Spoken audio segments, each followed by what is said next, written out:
एकही माया माऊलीला त्रास दिला नाही माझ्या मराठीने, याला म्हणते संसार. मुंबईतल्या सामान्य माणसाला सुद्धा नाही, कोणालाच नाही. एक जण तर तो बारशाला पठ्ठ्या त्या पोलवरच चालला, कोणी बघून येत होतोय. माझ्याकडे एक माणूस आला, नाव नाही सांगला, तो म्हणला मग हे त्याचा काहीतरी व्यवसाय असेल समुद्रात, आपल्याला माहित नाही काय असं. ते सांगितलं पण मी नाही सांगत. तो म्हणे मी आज पहिल्यांदा बाहेर आलो, मी परदेशात जातो, दुसऱ्या राज्यात जातो. पण मुंबईत आल्याच्या नंतर विमानतळावरून डायरेक्ट घरीच. कोण होतं कोण आलं नाही, आलो व्यासपीठावर कशी सांगायला. म्हणून तो काय काम मग, तुम्हाला एक गोष्ट सांगायला मला राव आला म्हणून आलो. हिंदी ऐकत होतं ते जमलं, त्याची हिंदी मग हिंदी ते मला व्यासपीठाच्या खाली भेटलं. तिकडे जाता बाथरूमला चाललो होतो मी त्या टायमाला. ते म्हणे माझ्या दाराच्या पुढं नारळ झाड असं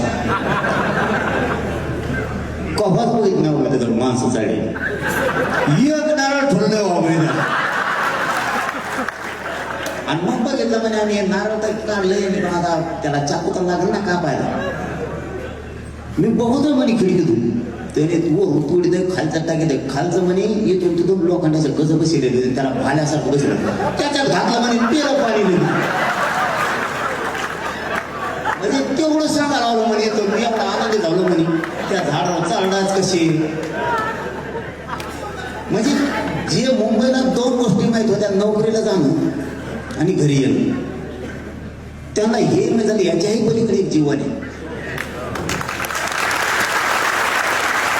त्या मुंबईतल्या काही बांधवाला बॅरिकेडला बांधल्या सोली लोक अडवण्यासाठी, झोका बांधायचे पहिल्यांदाच बघेल याचा झोका बोलतो बाबा. दिल खुलास मुंबईला ठेवलं, आनंदी मुंबईला ठेवलं मराठ्याच्या पोराने, आणि आनंदीच वापस आला. त्यामुळे शिवाय दिला.